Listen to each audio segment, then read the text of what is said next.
Pajjiżna ffirma 3 ftehimiet ta' kollaborazzjoni mal-Etjopja fis-setturi tas servizzi tal-ajru tat-taħriġ għad-diplomatiċi u għat-turiżmu.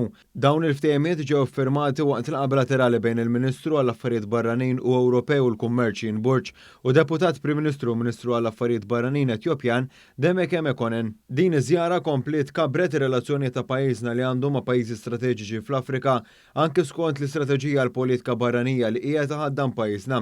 Il-Deputat Prim Ministru u Ministru għall-Affarijiet Barranin tal-Etjopja rimarka li din iż-żjara hija waħda sinifikanti u li l-Gvern tal-Etjopja japprezza li sentejn ilu Malta ddeċidiet li jkollha rappreżentanza fl-Etjopja u ringrazzja lil Malta tal-kontribut bilanċjat li dejjem offriet forma multilaterali dwar il-kontinent Afrikan.